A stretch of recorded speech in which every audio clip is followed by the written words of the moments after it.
Hey everyone, welcome to the MJL. I'm your host, Mike Lee, and I interview my everyday friends who have hidden talents beyond their regular 9 to 5 day job. Today I have Jason Wan, also known as Flex with Dr. J, an entrepreneurial pain relief coach slash physical therapist who wants you to live a physical pain free life as much as possible. He creates some of the most entertaining and educational videos about physical therapy for moms, dads, grandparents, etc. And I'm happy to have him here on the pod. Welcome, Jason. Thank you for having me. Appreciate it. Cool. It's really been a while since we've last seen each other. I think the last time I saw you was maybe like, I don't know what, I'm like 34, right? I'm turning 34 this year. So I'm trying to do the mental math in my Mhm. head, and it's probably been about, what, 16, maybe like 16 years or so? Maybe a little Potentially. bit longer than Yep. that.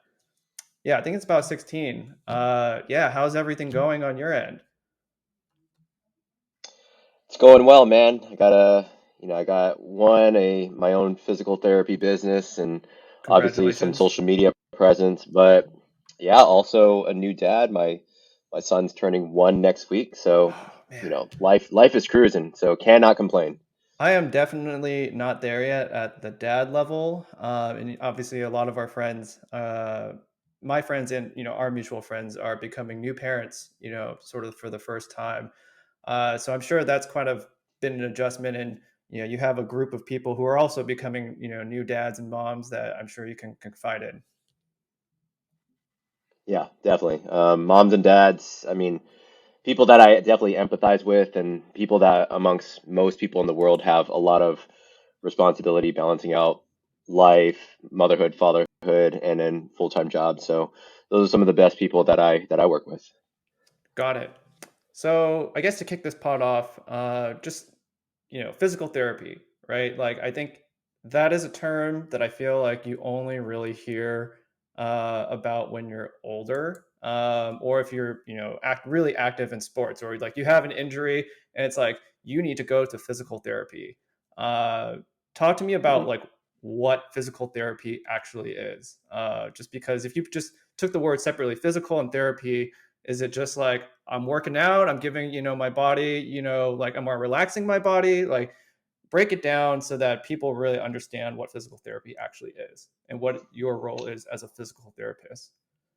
Yeah, I think one of the big misconceptions about physical therapy is like it's people kind of kid around and say the acronym is like personal torture, it's like PT.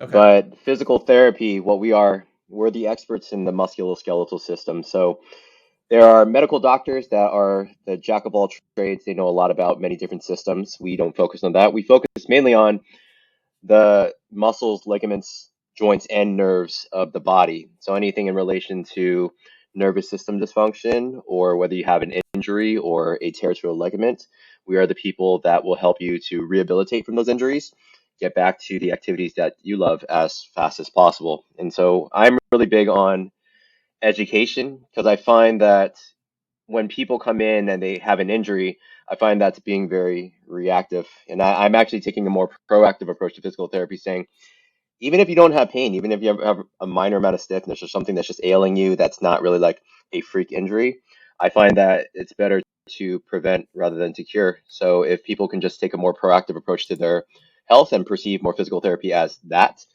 I think the world and healthcare would be a better place for sure.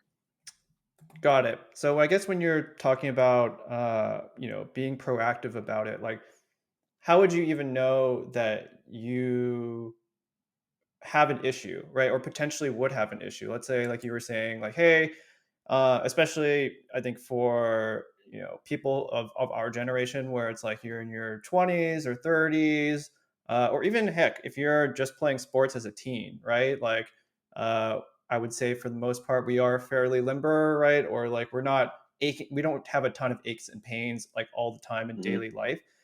So how would someone who isn't actually experiencing any pain be able to identify areas for, being proactive in making sure that they aren't injured? That's a good question. And so when you're talking about injury prevention, you're talking about being on certain programs or routines that you find would be a benefit to you within strength and mobility realm. So, for example, I think like here's a good analogy. You know, we take vitamins and we take certain minerals. We eat well, right? And it's for the purpose of living longer.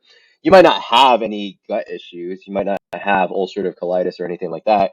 But you know that if you just eat, fatty foods all day, it's likely your arteries might get clogged and you might Right. experience heart disease later on in life. So you got to experience it as such. Now, some people, they can't really understand, oh, I have a limitation in my shoulder range of motion or a limitation here, or I don't know if I'm weak in this area. Well, that's where there are injury prevention programs. Like they start them off pretty young, from like, age 5 all the way to age 15. There's injury prevention programs where when they enroll in that, they see how one person would see how they jump. It could be a physical therapist, it could be a personal trainer, but they see how they move in space and they can tell, like, hey, these are some things that your kid might need to work on.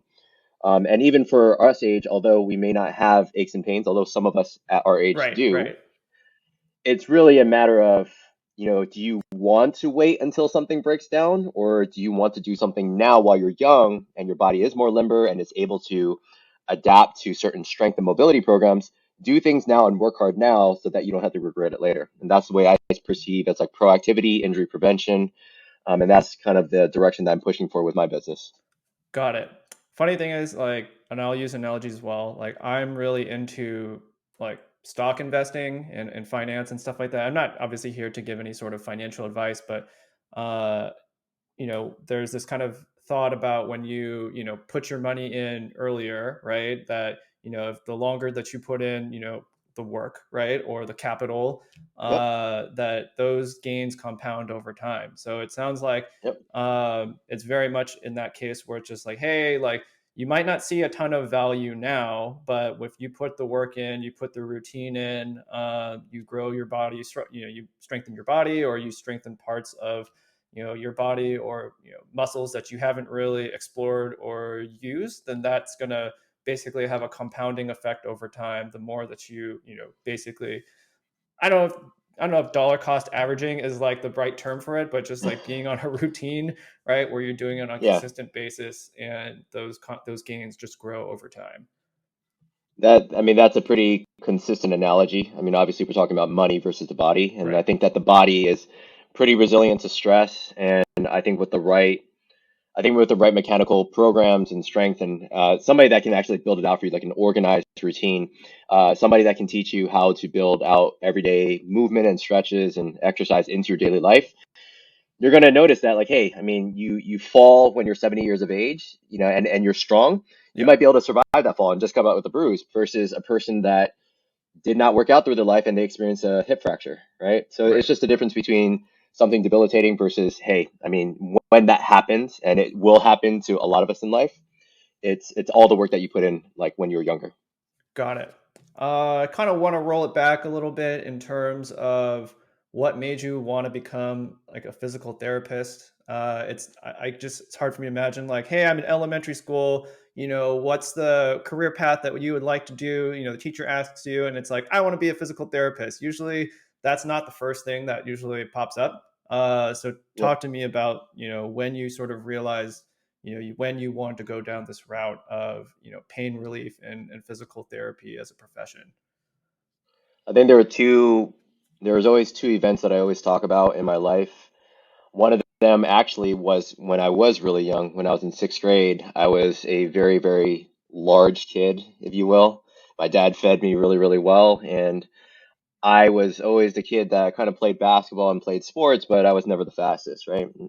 I think a lot of kids around me are like, "Oh yeah, you just made the team because your dad's involved in basketball." So they got to a point where I just cracked, and I was like, you know what? I'm going to open up this thing called the encyclopedia, and I'm going to start looking up Sure. nutrition and exercise, and I got floored with it. I lost, 20 something pounds. I became really, really fast. It led me to playing 4 sports in high school. And then at some point I became, I did personal training. And then at some point then I decided, hey, like I really like helping people and I'm going to pursue physical therapy. So that was just one big event where I guess a lot of ridicule and a lot of my stubbornness kind of led me down a path of like being really crazy for fitness and exercise. And then the second event was when I was 18 years old and my dad was diagnosed with stage 4 colon cancer. And that was a really big emotional hit to not just my family, but also to myself. So I really looked up to my dad. My dad gave me everything I wanted in life, like, a good life. I guess the ability to play basketball and play sports. He showed me so many things in life, and I was going to lose him at the age of 19. So seeing him, go down a route where he like lost weight, he lost all his strength, and he ended up passing away April 7th, 2008. I had to get him off the couch. I had to get him out of bed, and I saw how his body weakened over time, and I didn't want that for other other families, right? That really hit me in the face where I was like, you know what? Like I have a sense of wanting to keep my body healthier, wanting to be an example to my family, but also wanting to help other, moms, dads, people that don't really know how to take care of their health, right? And that's why I'm so big on proactivity because I want to not have other people experience that type of casualty or tragedy in the family. So that was a big one with just like helping my dad get, out of bed and helping him get changed. It was just like a really big emotional thing that said, "Hey, I want to help more people and I want to do this for the long term." I guess for just some background information, like when I met Jason, or we actually played together as teammates in our senior year. So I don't know if I necessarily saw you at the sixth grade stage of Jason Wan's Hmm. life, um, and I do know that obviously it was really sad when your dad passing away. He's a guy that I remember had changed a lot of lives, right, through basketball, Hmm. through coaching. And so I just wanted to let people know that like your dad was someone who was really impactful to the Asian American community, the San Francisco Asian American community, as well as the basketball community as well. Hmm. Yeah, definitely a really great guy and someone who changed a lot of lives. One Yeah, thing I for do sure. want to kind of talk about is, uh, you talked about how, when your dad was going through kind of the recovery period, having trouble, from, getting off the couch. I feel like for a lot of, older Asian parents, or maybe just older parents in general, or older people in general, um, how do you get them right to be proactive? Like, let's say for example, if they're not able at that proactive stage when they're younger to do all these different types of preventative activities, as well as just not having the knowledge right before, right, like maybe it's not within those types of communities to know about all these best practices. Like, how do you address the older generation, given that they don't have that proactive background? I'll definitely say there's 2 points I want to hit on. It's like one, it's never too late to start. That's one, and then number two, it's you gotta have a deeper sense of why. Because I think that many people, including yourself and many people around you, maybe older individuals, have a good sense of what to do. It's like, hey, just get off your butt and just go walk, right? You can know how to do it as well. So you can kind of know like how to do a squat, how to do certain exercises. You kind of know the benefits, but you don't have a deep sense of why. And what I tell people is like, hey, if you don't have a deep sense of why you're doing things, then you can know the how and the what, but it's to no avail. Like you're not really going to use the tools. So, one of my deep sense of why, and I tell my clients and I tell people on social media all the time, one of my deep senses of why I work out so hard and I keep my body healthy is because I always think of my son and I always think of my wife.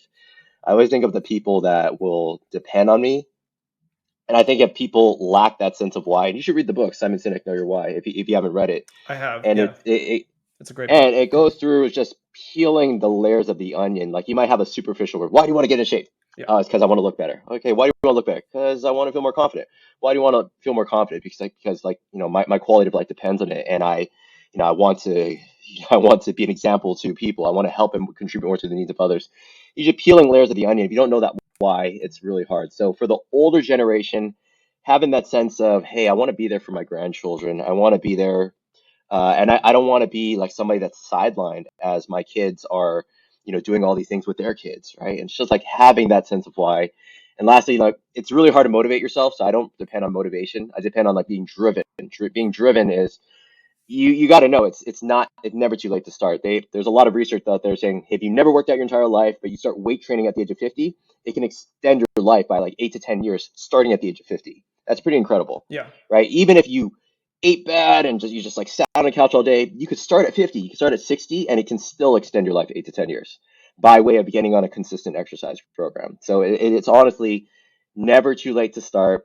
It's never, you should never feel embarrassed to like get in the gym or start moving. Don't look at your, don't judge yourself for like, hey, I could have done this, I could have done that. Just stay in the present and start. Just put your foot on a damn starting line and actually just start moving. And if you need help with that, obviously that's where me and other health professionals come to play. I think one of the amazing things is how malleable our bodies are, right, and adaptable to any sort of situation, right? Like just knowing that 8 to 10 years, right, can your life can be extended just by, starting even later in life, right? That's pretty amazing. And I also think that for an older generation, part of it is also how do you deal with stubbornness, right? Like, and it kind of goes back to your, comment about why, right? Like the stubbornness and the Mm-hmm. why, like those are kind of uh, two opposing forces, right? That like Mm-hmm. in order to, I'm assuming like to help your clients if they're really stubborn, or if it's like saying, hey, maybe someone's, wife is trying to get them to go to PT, but they won't go, right? Even though they know they recognize the why, but they don't feel it, right? It's really a personal decision, even with outside factors, attempting to influence them on like what the best course of action is. You're totally right in so many ends because there's a lot of these cultural aspects of like, Asian parents being very, very stubborn. It's like kind of it's a stereotype, but it's actually really true. You like go to like 80% of Asian parents and they're going to be like, hey, get them to exercise. And they're like, I don't need to do that. I don't need to go to the Right, doctor, blah, right, blah, blah, blah, all those things. And that's where that sense of why comes into play because you can't get them to just exercise. You can't force them like pull their teeth to get them to exercise. That's going to be a losing battle. But you get them to understand that deep sense of why. Hey, you have a 2-year-old granddaughter, right? It's like, hey, how do you want to feel in 10 years when she's moving faster and you're getting slower? It's like, where do you want to be in 10 years, right? And you just kind of future pace that. I do that all the time with my clients. Is future pace and paint that picture of where you want to be. Sometimes they're just looking at things like tunnel vision, what's right. directly in their face, but they're not looking at the long term game of like, okay, do you want to be debilitated? Do you want to be in a wheelchair when you're 10, 20 years from now? Or do you want to have a fulfilling life where you can still travel, you can still enjoy life, and get the most out of life, right? Because we only have one life and you only Right. have one body, so you might as well take care of it now. And that's where like the emotional aspects, cultural aspects, you got to like feed into that. Last thing I'll say is like, the participation of friends and family. You don't have support if you can have a physical therapist, but I'm just meeting that person for the first time. So they don't have a relationship with me. They have a relationship with their son, their daughter, their granddaughter. So having family participation is really, really important in my opinion.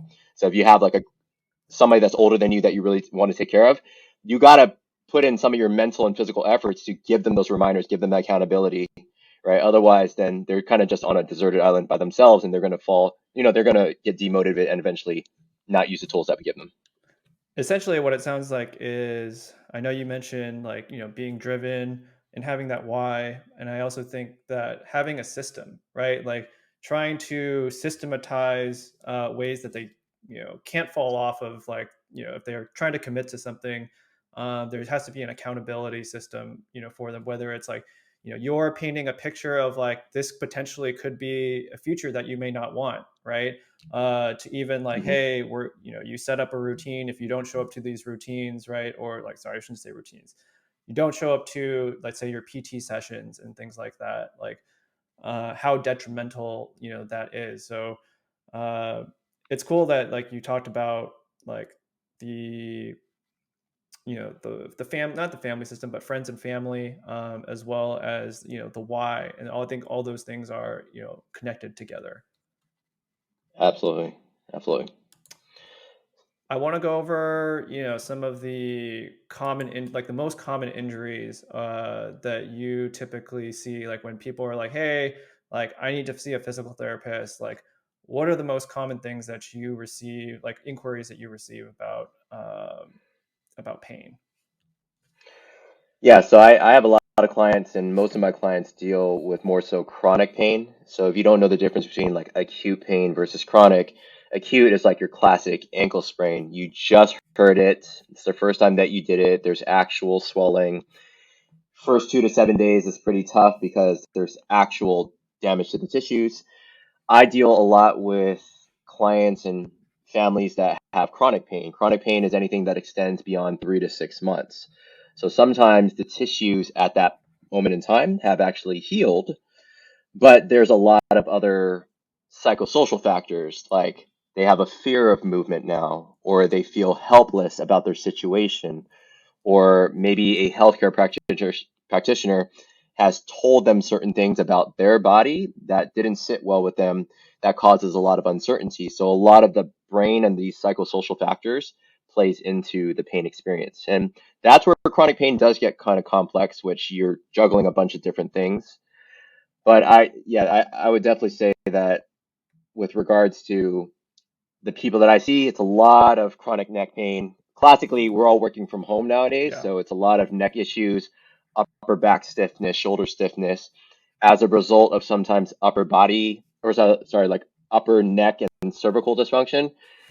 There's nerve roots that come out of the spine, so we commonly will see people with numbness in their hands, carpal tunnel, um, a lot of different ailments as a result of more so sedentary behavior, since we're still dealing with this COVID era currently.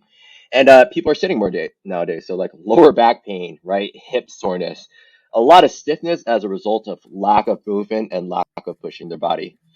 I would say those are some of the main things that I see currently. Got it. So it sounds like the chronic pain, chronic. So correct me if I'm wrong. Chronic pain falls under, or like the neck pain, the numbness, the stiffness, that kind of falls under chronic pain. Is that oftentimes like just long-term nagging injuries? Like what do chronic does chronic pain ever change into acute pain? Like are they able to like kind of go from one category to the other? They're not mutually exclusive for sure. So somebody could have chronic low back pain. They've been dealing with it for years, but then they pick up a bag of garbage and all of a sudden they pull their back, right? And now they're stuck in a big flare-up cycle for 2 to 7 days where it takes a lot of time. So that's what we call acute on chronic. And neck and low back pain doesn't mean it's chronic, right? Some people could just they get out of bed, they come up too quickly, and then they pull something in their neck, and that could be acute, relatively speaking.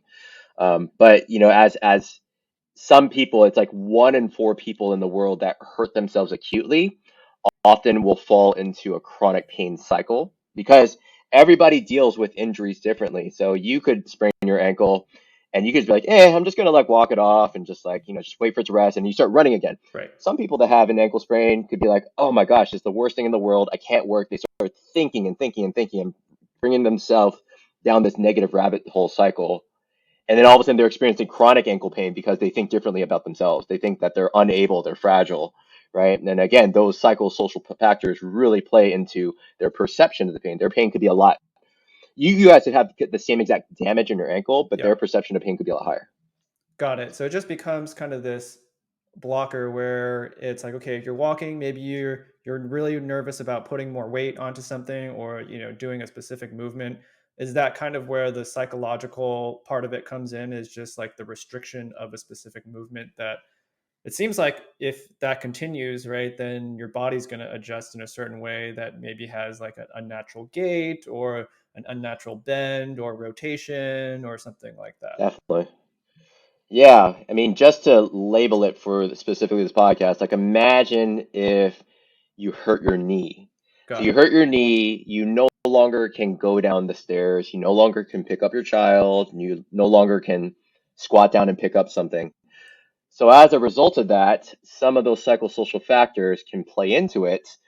And like you said, improper gait, changes in movement pattern, after they hurt their knee, they don't want to bend their knee. So guess what? They have to find movements elsewhere. So they might find more movement in their lower back and their hips. So they're picking up stuff without bending their knee, Right. and then they blow out their back, right? So then it just cascades where they're like, I'm going further down the rabbit cycle. Then they start to think, oh, it's my age. Oh, then they get an MRI and it's like, oh, it shows arthritis. Then they get really, really scared.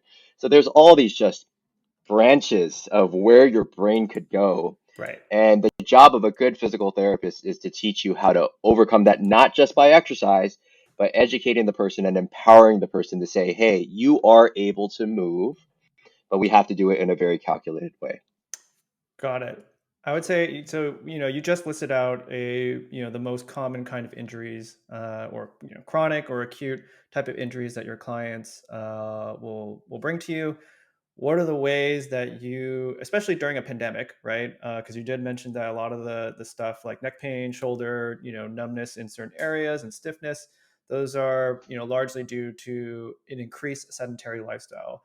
So, what are Mhm. things that you tell your clients that don't necessarily, let's say, have weights, right? Like they don't have like a full gym or something like that, whether it's due to space or cost or things like that. What are some exercises and remedies that you tell your clients from both physical perspective, but also like a psychological perspective to make sure that they're on track to recovery?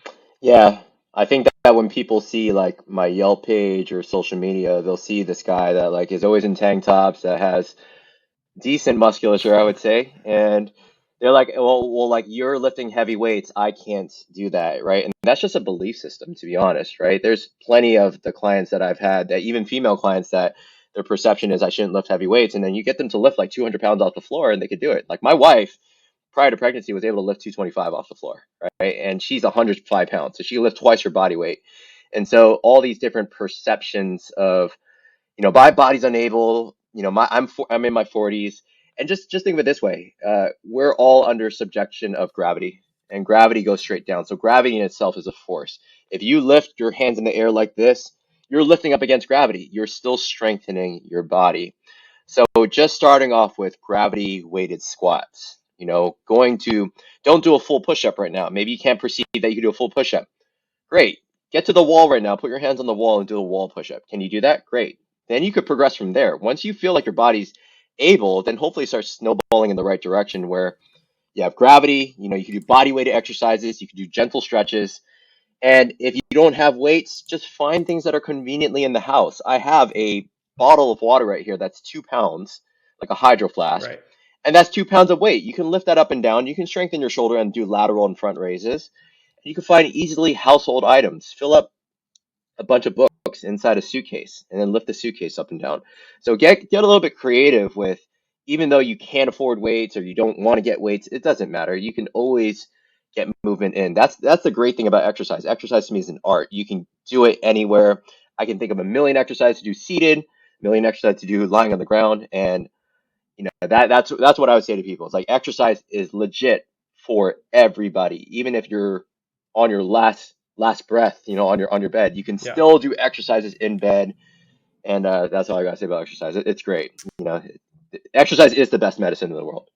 Very true. Recently for me, I have been doing bouldering. And so that's been a great, I would say, upper half of the body exercise with some flexibility involved, right? With the lower body stuff. With the hips, yep. When I was in college, I kind of had this not really fear, but kind of an aversion to like lifting weights. Like my biggest fear was like, all right, when you're in college or high school, there's this kind of perception that, oh, if I lift weights, I'm going to get really buff or I'm going to get really swole. And then, sometimes I would see people that would only lift weights just, on their upper body and then they have chicken legs, right? And just like the biggest fear for me was just like the moment you start bulking up, like that's a permanent change to your body. And it's like you have to keep that up and you have to dedicate like your entire life to keeping that up. Because I'm assuming what happens is, let's say you work out, you get really big over the course of 2 to 3 years, and then you stop for whatever reason, your lifestyle changes. That's really hard to put back on, right? Like it's just like the muscle's just not there anymore, but you've also expanded, the skin and stuff like that. So I found that, obviously doing sports or, more calisthenic or just more dynamic exercises with body weights and stuff like that, or using your own body as a weight, Mm. it just really appealed to me as someone who wanted to still stay limber. Like maybe it's just an older way of thinking of like, hey, I'd like to be able to pick something off the floor without hurting my back. It's not necessarily like, oh, I need to show how muscular I am, but just kind of trying to just withstand the forces of everyday life and trying to make sure that I don't suffer any sort of chronic or acute pain. Definitely. I mean, you got to find, everybody in life needs to just find an activity that they like to do and they can be consistent with. So whether that's yoga, Pilates, basketball, weight training, it does not matter really, as long as you find something that you like, that you can stay consistent with, that involves movement, getting your heart rate up, right? But at the same time, the reason why I still feel that most people can still benefit from a little bit of weight training, regardless if they don't want to lift 400 pounds off the floor, is think of it this way. Your classic mom that just gives birth, her body has gone through a lot of trauma after giving birth, and their goal is just to get their 10-pound baby off the floor, right? And just pick Right. them up. However, it's like, oh my, I feel low back pain when I lift my 10-pound baby off the floor. Cool. Now take that data and just say, well, relatively speaking, if I can put a 20-pound dumbbell in your hand and you can lift that 10 pounds off the floor, does that make it easier for you to lift your baby? Clearly, that's a rhetorical question. You can do that Right. and more. So your ability to do things with less pain, without the chances of a flare up, without pulling your back, becomes much less probable if you build the capacity to do things. And I will say, like, it's like the compound interest that you said. If you build now while you're young, then it compounds over time. You don't have to worry as much about your nest egg later on. Same thing goes. You Right. can build up more strength and more speed and flexibility and all these different aspects of health and fitness in your life while you're young. And when you get older, you will have more muscle to spare, if you will, Right. into your later years, and you experience less injuries and you'll be more able to do things in life. Got it. One of the things you mentioned, right, in terms of answering my question about the different types of activities like that people can do to, uh, I guess, not cure, but just to remedy some of the like the stiffness or like the everyday kind of pandemic type of issues. Talk to me about the, I guess, mental side of it, right? Like, because I know you mentioned like the physical side of it, and that seems really great. Like, if you were to implement like a system, let's say, like, hey, like, grab some books, right? Put it in a backpack, walk up and down the stairs, make sure you go on walks.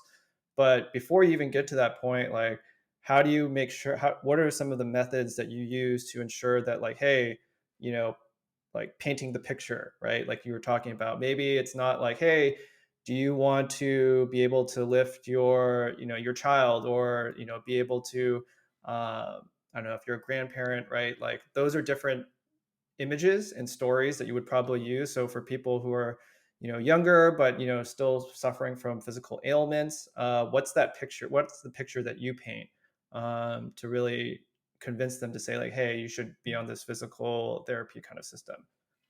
I think it's not for some people. It depends on their personality. Because sometimes future pacing and saying, "Hey, do you want a positive future or a negative future?" Some people don't really think that way. There's plenty of people that just live in the present and just be like, "I know, I'm just living my life now." So I think that for those people that really can't capture the emotional aspects that come with like a better vision or a better future, I just say, hey, I mean, you got to know you need to have a predictable structured system. You need to have, I always tell people you can have a long term, you have like these long term bundles where it's like 3 days a week of exercise, and you have like that bundle. And you also have like your short term bundle, which is like, hey, these are little things that you could do throughout the day. You can envelope it into your daily life and actually I legit build a habits course on this, specifically talking about the Okay. science of habits, how to build more movement into your life. So just one thing that just to enlighten people, I'm like, hey, you need to have a trigger, you need to have an action and a reward. So the trigger is, let's say classically your phone goes off, it vibrates on your desk. Your action Right. after you hear that certain vibration pattern is, I'm going to do these certain exercises for my neck and back, just 2 minutes. And the reward is you feel better.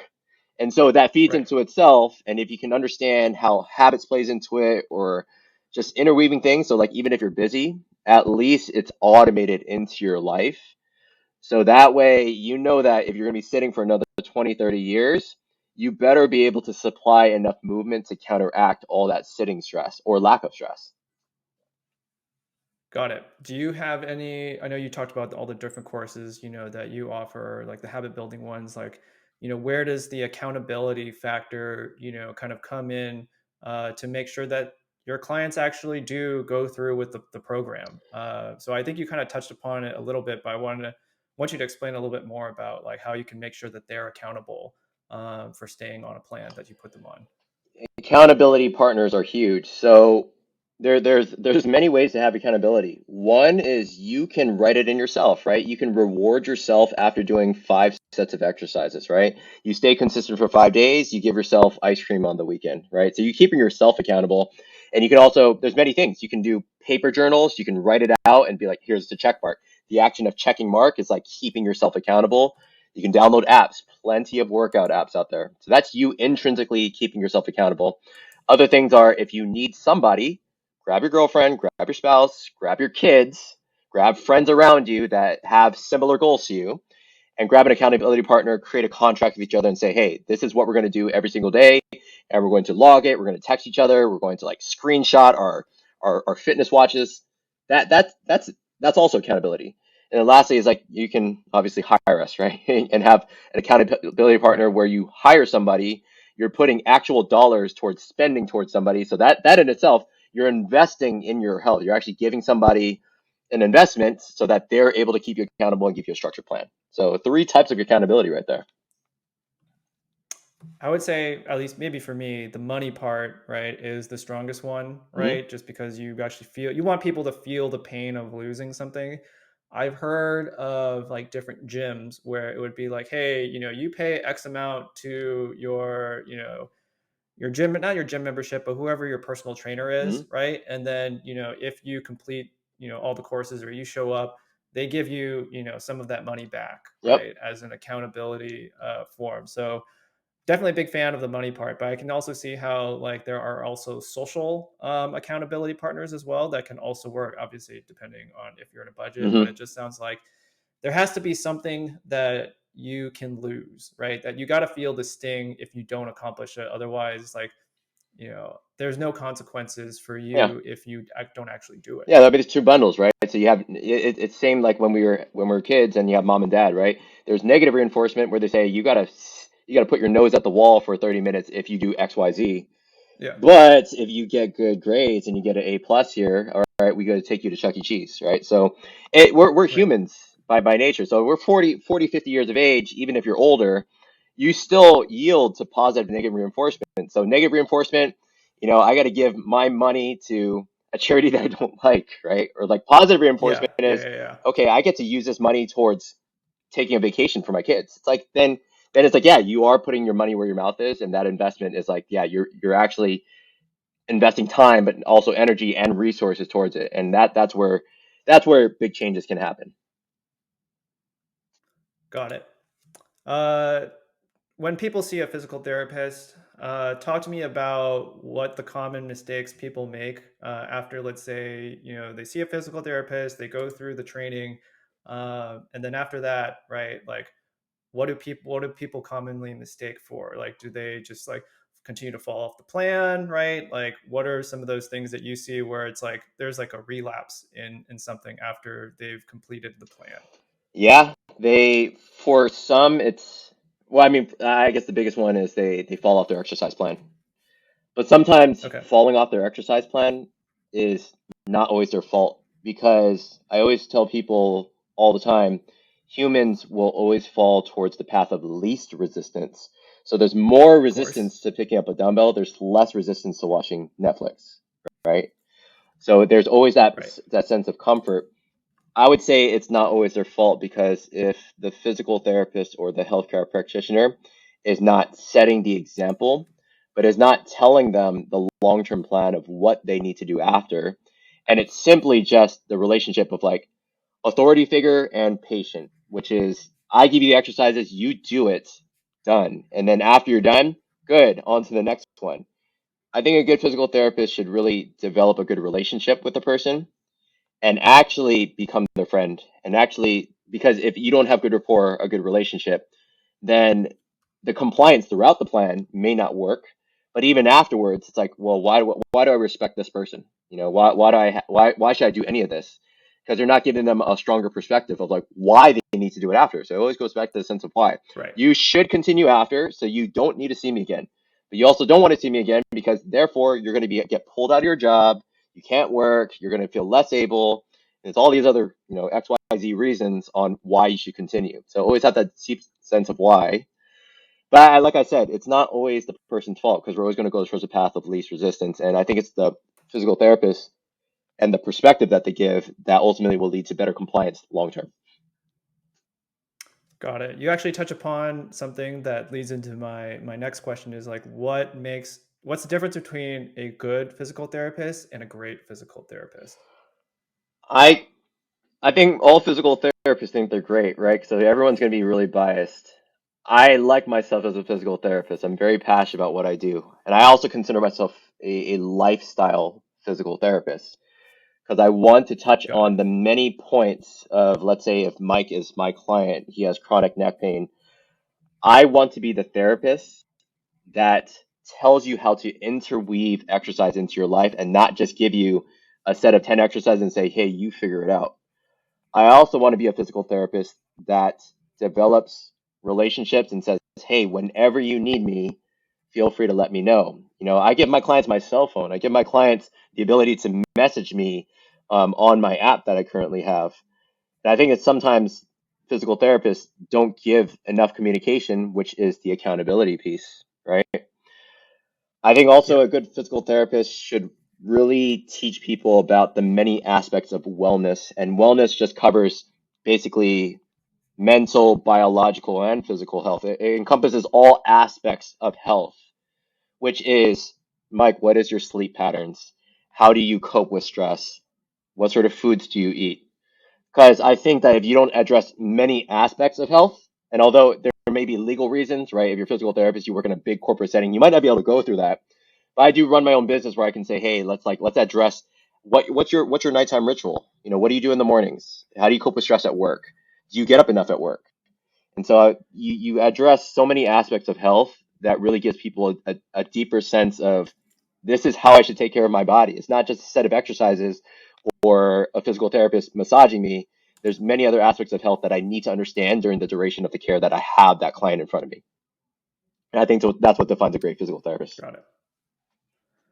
Got it. I think I really like the aspect where you talk about it's less about the actual exercise itself, but more of, addressing them as a human being, right? Addressing, lifestyle, how they, the overall wellness of a person, like the health aspect of it.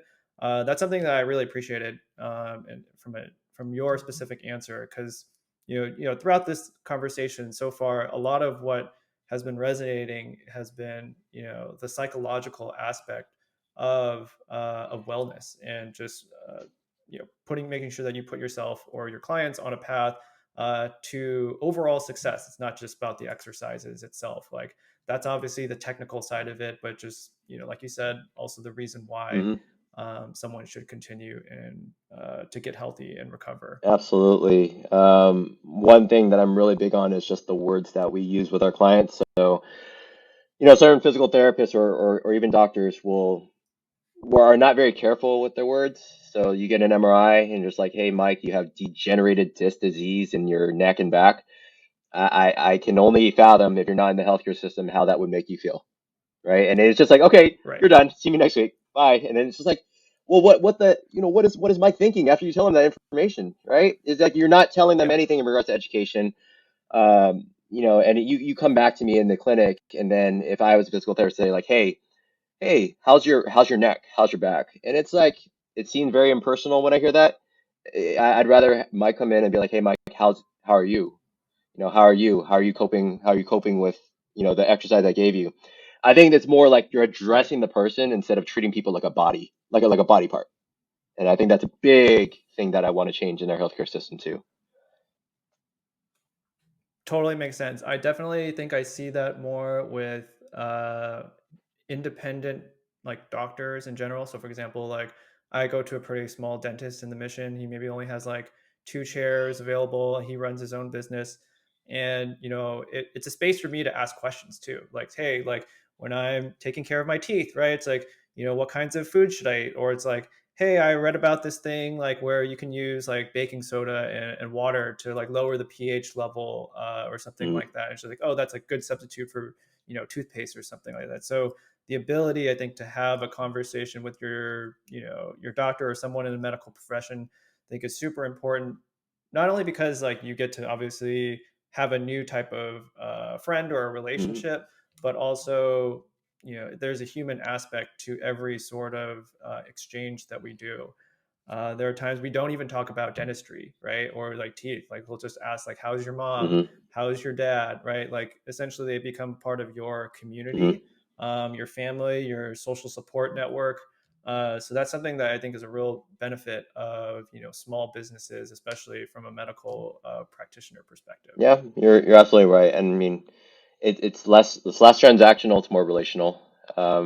Transactions regarding insurance and how many visits Mike can get, out of his insurance. I Right. think that's in all fairness, every business needs revenue right, in order to uphold the Right. business. But at the same time, I think me as a healthcare practitioner, there's a reason why I quit corporate, which was I wanted to develop stronger relationships with my clients. I wanted to create the rules around all aspects of wellness that I wanted to do for my clients, and I think that has given a lot of my clients much better quality of care, different perspective on what healthcare should be.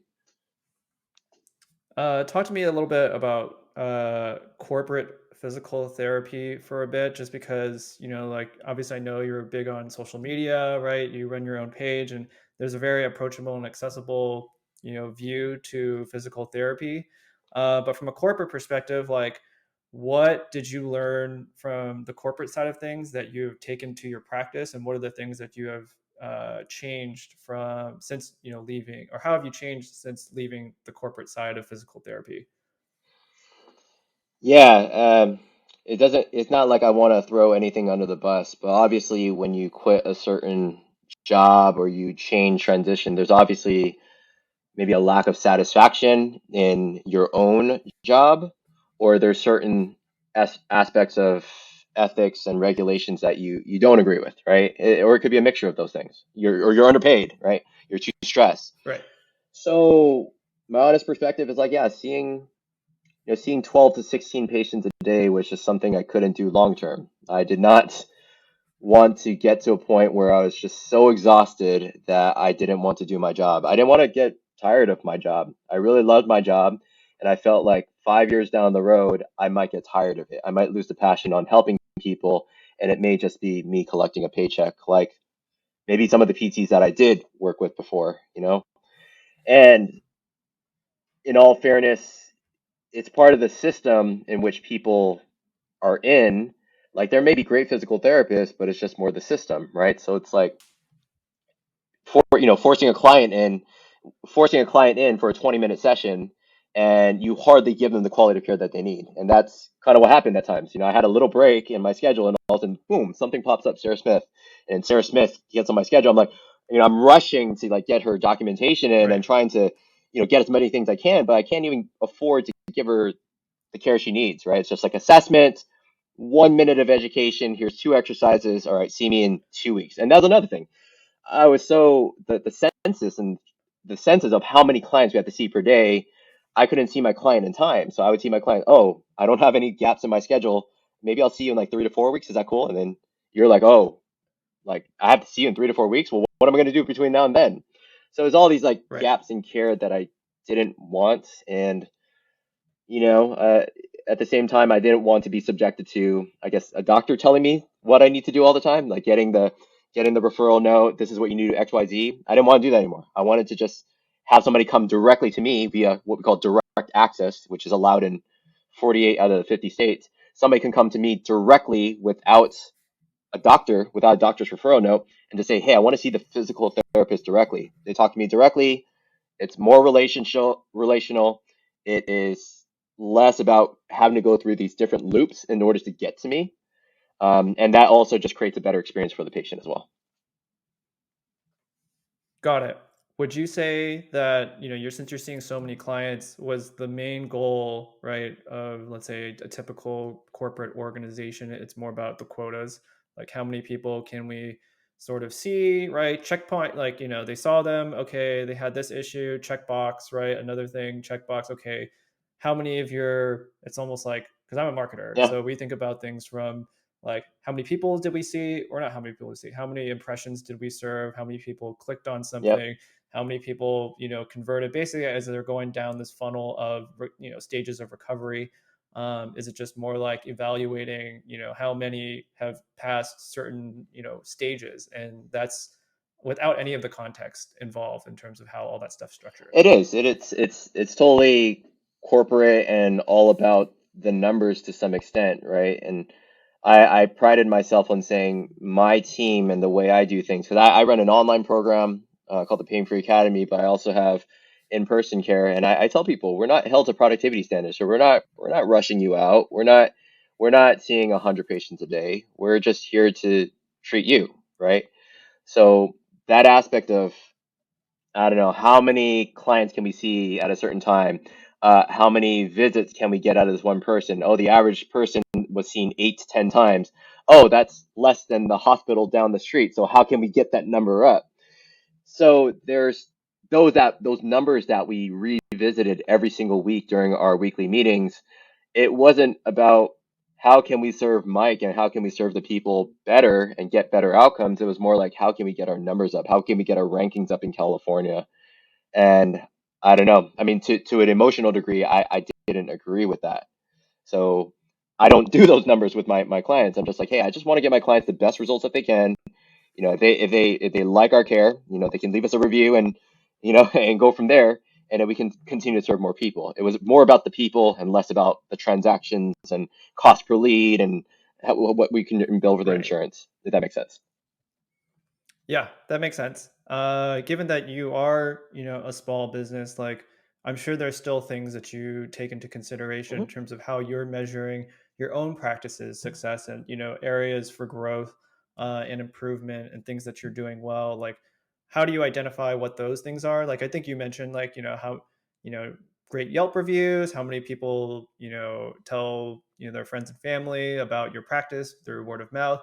Talk to me a little bit about how you measure success, not only just from a quantitative perspective, but also qualitatively as well.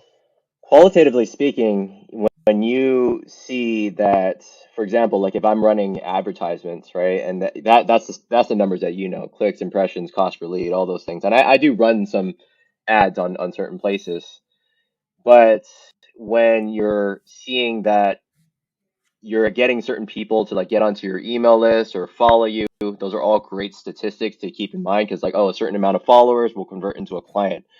But then when you see that you go to your client and they're texting you and they're saying, hey, I'm sending you like two different people that I know, and it's just referral based. Those are also numbers to say, hey, we're doing something right. People are actually saying, hey, Dr. J or the team is getting us results. It was more about the relationship and the experience that they saw that got us those clients. So those numbers are being tracked as well. How many referrals do we get? What are the positive outcomes? How many people actually met their goal versus, they met like 75% of their goal. So we still kind of keep and track some of those measurements and statistics in order to meet up with our team weekly and say, hey, how can we improve the patient experience? Got it. That's actually a really good balance between obviously there's the marketing side, which is more quantitative, but then also like measuring the patient experience as qualitative. So uh, it seems like it's a good balance. Like you kind of switch modes, depending on how you're looking at the data, or like you're looking at the patient kind of experience. So that's something that I do really appreciate about that. Yeah, yeah. The aspects of business as well. I mean, you have marketing, which you talk about, like how can you market yourself better? Sales, obviously track those numbers a bit. Otherwise, what can't be measured can't be managed. Your business will implode. Yeah. Operations to make my job easier with my assistants and team that helps me. But yeah, I mean, I think the biggest one is like I always tell my team is like, hey, I can let marketing go, I can let certain things go. My sales can even go down, but the most important part is fulfillment, and fulfillment is fulfilling the needs of the client. So how can we improve that patient, whether they're seeing me in person or online? How can we improve that experience? Can we interview them and see, hey, what got you to the success that you saw with working with Dr. J, for example? When you're interviewing them and really taking time to like understand their needs, then you can therefore build out a better plan or modify things about your program to best fit the needs of your future clients. Makes sense. Talk to me a little bit about, because you talked about starting your own business, and I'm sure there's probably a ton of trials and tribulations along with that, like building up a client list and stuff like that. So, talk to me a little bit about that experience. Like, once you decide to leave corporate, knowing that you're going to start your own business, assemble the team that you have, and build a client list, like, walk me through that experience a little bit. The experience is the experience is troubling. I mean, it's definitely scary. It's you just jumping off of a diving board and not expecting, like, whether it's going to be water or ice down there. So, I think what's the statistics? 85% of small businesses implode after 2 years, right? So you're expecting and hoping that you're going to be the 15%. And I started my business 8 months before COVID, right? So that's when I started it. My business didn't really start to get off the ground until December of 2019. And then all of a sudden COVID hit. So 3 months later, COVID hit. And it's just like you're trying to build up a presence, you're trying to get clients, and all of a sudden now everyone's scared. Everyone's scared for their life. And that was a really scary experience for me. I got borderline depressed from just thinking that I started something during a really troubling time. It's like entering to the stock market and all of a sudden your stocks just start going down, right? It's exactly that Right. type of experience. But you learned that the thing about it is, like, if you just keep going, it doesn't matter how many trials you hit. It's about overcoming that adversity, and that's what defines resilience. So when you define resilience, you're just saying, hey, I mean, it doesn't matter if you have a certain vision, if you have a certain sense of why you started your business, you will get through.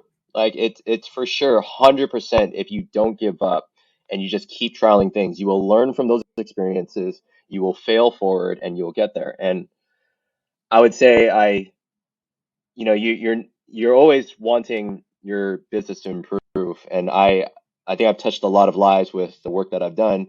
But my job's not done yet. Even though I've gone through that trial and I'm still hitting trials and I'm still learning from those trials, it's all about having a sense of purpose and having a sense of giving. I think that's the biggest thing. The biggest and the most successful entrepreneurs, people might perceive them as like these selfish guys that just make a lot of money, but those are some of the most giving and most sacrificial people in the world. They gave up their time and their energy towards making the world a better place. And that's what I'm really excited to do, is to make, for everybody in the world, is to make chronic pain as easy and simple as like brushing your teeth. Like that's one of my mission statements, is make it so easy that anybody can just click a button and it's just like, you can get there. You can overcome chronic pain if you want to. Makes sense. Building a scalable system is probably really hard. I think something that I really do appreciate is that you are building it through digital means as well, like whether it's through an app, having different courses, paid courses, and also just giving out free knowledge on social media as well. So I can see how all those things, kind of align with, the mission statement of having everyone live a pain-free life as easy as possible. Hmm. When you were starting your business and because you said it was 8 months before the pandemic, did you start to see more of your clients to kind of come in during COVID? Or is it like a lot of that stuff was just like a slow burn going through those first 8 months in terms of just like a slow drip of clients, but nothing really picking up until COVID? It was definitely it was definitely a slow drip of clients. I think certain people that I told, that I said, hey, I'm starting this social media page. It's called Flex with Dr. J. Then they started telling their friends. Like, some of my best friends told their friends, and I gathered a decent following pretty early. But even with the following, that followings don't always, like, not everyone sees you as a solution yet until you really build authority. So as I started to get more value, I saw a good amount of clients come in like December, January, February, and I was like really doing a lot of great things for them. And then COVID hit, and, like, to be honest, like, a lot of people lost their jobs. A lot of people got really scared of even going anywhere. So I lost 80% of the clients I was seeing in person. I saw my revenue drop tremendously, and I was like, you know what? I might need to return to my old job, or, like, I might need to do something else because this doesn't look good. But people like my sister, who runs her own business for 7 years, and many other people, they encourage me to say, hey, Jay, you're good at what you do. I know that you're doing really impactful things for people. So I stuck it out, networking, just trying hard to give more value. And March, sure, like February, March, didn't really get a lot of clients, but April and May, it's like after people transitioned into COVID and saw, like, oh, I'm working from home. Oh, and now I need to take better care of my health. Then people started to see that aspect, and that's where things kind of took off after that. So maybe 1 to 2 months of like really dry spells, and then ultimately then things kind of picked up after that. I mean, it kind of makes sense, right? Like I think the month of March and April, a lot of fear, right, in kind of the overall marketplace and in society. Everyone, there's mandates that say like, hey, shouldn't go out, right, Yep. at all, unless you need to get groceries or things like that. Don't go in contact with people. I think those first 1 to 2 months were very different times, compared to like as we started to learn more information about Hmm. COVID. Uh, that's something where I feel like things started not to ease up, but I think it was more people got used to it, Yeah. like you were saying. Yeah. Um, Talk to me a little bit how you had to transition your business to a more virtual facing one during the pandemic. Just because you said that you lost 80% of your in person clients, right? What like going into COVID, and then to rebuild that during COVID. Talk to me a little bit about that process and that pivot to adjust to the times.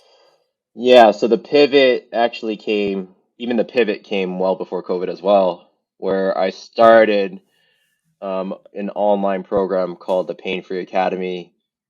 I would say maybe even 6 months before COVID started. And I just got inspired by a lot of these other fitness coaches, and maybe they're selling me some advertisements, and I actually invested a good amount of money to learn more about how to build out a more predictable online system where people got good results and you can see people at scale. So I started that well before February, March even happened, and when people started getting the COVID scare.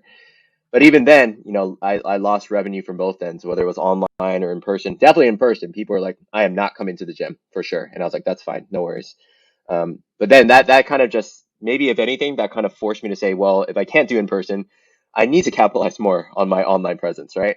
So that's where I just started just overloading people with even more value and kind of letting people know that I have a solution, and it's a solution where it's more based on lifestyle and less about the traditional type of PT that was out there. got it. I did want to ask like how the online course like in virtual courses differ than in person, right? Just because most people are probably not used to online specific courses, and particularly if they're paid, Hmm. right? Like talk to me a little bit about the types of experiences each person can kind of get from either being having the physical meeting versus an online specific course designed for them. Yeah, I mean, in person maybe advantages is you're seeing me in person. I'm a 3D object, right? You can actually see, and I can actually maybe even like take you through the gym and show you different things. So there are benefits to in person, no doubt about it. There are advantages to seeing me online, which is like people outside the state as well. So online, you do not have to travel anywhere. I can see exactly what you do in your home. And I would say most people get pain in two places, right? At work or at home, right? So when that's an advantage, I can actually be seeing you in your home. You can be taking me through your home and be like, here's my equipment, this is what I do. And I can teach you how to interweave exercise into your daily life around your home, right? So there's a lot of advantages to that. And then the online system, I guess the great thing is like there is more like group support. So I have like a group program where people are kind of in the same boat, they have similar goals. There might be like a lot of moms and dads, and they're in this together. And I think that's a great thing because one of the biggest things about chronic pain relief and having a positive outcome is actually having group supports, right? Group communities where people can bounce ideas off each other, or when somebody's sinking, it's having a group that can actually pick them up versus, in person, you honestly may be doing it alone. You might have your spouse and everything, but it's not like a group that where everybody has very similar pain, similar aspirations, similar psychosocial factors that we talked about last time. So I think there are some advantages to online and there are some advantages to in person. And physical, you don't have to be touched. I like that a lot of people are like, oh, manual therapy. Manual therapy is huge in physical therapy, but online you don't have that advantage of like touching somebody or patting them on the back or shaking their hand. But I think, even some of the my best friends and some of the clients that I've developed good relationships with, I have never met in person. And I kid you not, like I have great clients that are all over my website that I have not met somebody from the UK. I haven't met my client from Japan. I haven't met my client from Illinois. And these are all lifelong relationships I built. Awesome. Do you feel that this is something? I mean, obviously, we're still in a pandemic. That you're going to continue to kind of grow internationally or through that virtual side of things, right? It seems like that virtual side of things has like really picked up during the pandemic, and I'm sure for a lot of businesses, anything virtual, right? Like Hmm. anyone can be reachable anywhere at this point in time. So I'm Hmm. guessing that's going to be something you're going to continue to strongly invest in, during the pandemic. Absolutely, absolutely. And if you can build out like a robust program that right now my program used to be just one-to-one coaching, now it's transitioned to like a mixture of one-to-one plus group consulting. And now, there's there's coursework. So there's things that you can do that provides the educational aspects. Like imagine if I just had the same talk about, hey, Mike, straighten up your posture. Hey, Bob, fix Yeah, your posture, right? And then you're just telling the same narrative over and over again. At some point, you're like, okay, well, my time is not being used wisely because I'm just saying the same narrative that I know will help all of them. But why not just put that in one module and just say, hey, everyone watch this module and just go with it, right? So that's where right. that's where emails kind of go out, at a week by week to take people down a journey where they get from like point A, having a lot of debilitated pain and negative thoughts, to now they're super confident and they're pain free. So as again, fulfillment is the biggest part of my business, and that's what we focus on the most, and that's what we're building out right now. Got it. I do want to transition to the role of strength and mobility, Yeah. just because from my understanding, right, there's obviously like static strength. Let's say if you're, lifting a dumbbell or a barbell, like, that's just one specific movement, versus like if you're doing like full kettlebell bell motion, right, that's more of like a dynamic, fluid kind of strength. So talk to me a little bit about the role of strength, like say strength training and also mobility training when it comes to physical therapy. Strength. I mean, it's just work equals force times distance. So if you can move a certain weight or your own body weight over a certain distance, you're getting stronger. And then when it comes to mobility, mobility, just to give people definition, flexibility is just how far a certain joint can go, how far a certain muscle can be stretched. Versus mobility is combining flexibility and strength together, which is you need to be able to be strong within that range of motion. So Mike might be able to lift his arm overhead like this, but can he actually keep his arm overhead up there with a kettlebell, with a 15-pound kettlebell in his hand, right? That's the determination of he can flexibility wise get up there, but can he sustain that position? Because you have good endurance and stability in that position so that he can prevent injury from occurring. So that's like strength and mobility. And I would say rehabilitation plan wise, people usually start off with just easy weights to like isolate certain muscles. So like if it's like a bicep curl, just to strengthen, specifically isolate the bicep. But bicep curl doesn't necessarily lead to, I don't know, picking your child off the floor, because that requires squat, then bend your elbows, then stand up from that. So it's a little bit more dynamic. And that's where when people's usual rehab program goes from like gentle stretches, get the body moving, especially for a novice, do some easy strength exercises to get their confidence up and to build strength in certain areas without risk of injury. Then afterwards, build in the function, right? So now we're actually mimicking picking up your child off the floor, or we're mimicking swinging your golf club, right? Those are some of the more functional strength things that you were talking about. Like, yeah, kettlebell is more dynamic, more fluid, more multi-directional, but sometimes you need to stay in one plane first, then kind of transition out of that. So strength and mobility, hopefully that gives people a sense of, mobility is not the same as flexibility, and then strength is like strength and flexibility kind of marinate into mobility. Got it. Is there like I'm just still curious about the strength aspect. Like, okay, when would you tell your client like, hey, we really need to focus on strength versus we need to focus on mobility, and like what are the use cases for that in terms of addressing, I would say, like whatever you deem as the common, chronic or acute issues that you see. Like, how do you separate those out, and then eventually, I'm assuming, combine those, later on. Yeah, sometimes I think most people associate tightness that they feel or tension that they feel with a muscle or a joint being tight, but that's not always the case. So a lot of my clients, I will actually start them immediately on some form of strength exercise. So it's not always like, oh, get things moving, just stretch certain things, then transition to strength. Oftentimes it will, for me at least, I'm biased, but it'll always be a mixture of strength and mobility right from the get-go. And sometimes I put them on a scale of 1 to 10. So 10 being they're hypermobile, they're very, very flexible already, maybe they lack stability and they need to work on more so biasing towards strength, then maybe you look at like a really big retired football player who has lost some strength, but they're just really stiff. They're a 300-pound dude. They're really stiff. So they need to bias themselves more towards mobility and flexibility. But you make that assessment based on the movement that you see. So when I see somebody move, I can tell where the restrictions lie. I can tell where they're lacking strength. You take them through certain tests to determine where on that scale that they need to bias themselves towards. So for me, like the tightness, it's a myth to think that everybody that's tight, they need to get stretched out. You oftentimes will strengthen that area right away, and you'll see how that like relaxes the musculature or it resets the nervous system. And it's funny how the statistics show that physical therapists only, I think 56% of physical therapists actually strength train or actually provide strength training, and I think that's preposterous. I think that most people should think strength is oftentimes the way to go, and mobility again is the mixture of strength and flexibility. So if you get people more mobile, they can get results pretty quickly. Got it. I think that makes sense. I think I noticed that before I started bouldering, and I've only been bouldering for maybe about almost a year or so, I would get more tired out, right?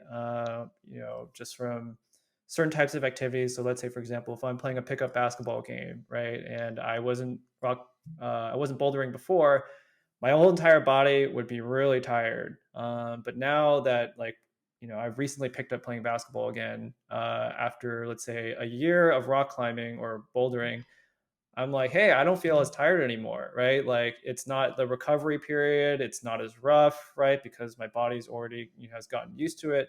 So I can definitely see the benefits of strength plus mobility in Mm-hmm. terms of uh, just overall just building up or just having less fatigue, right? Mm-hmm. Just for everyday kind of life and just giving you more energy.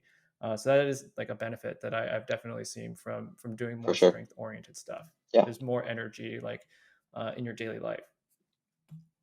And capacity is just your ability to like you have your shoulder or your hips or your body is like an 8-ounce glass, right? So filling up that 8-ounce glass, beyond the 8-ounce glass, you try to put 12 ounces in an 8-ounce glass, you're going to overfill it, aka that results in a mess, results in an injury, results in a strain of a muscle.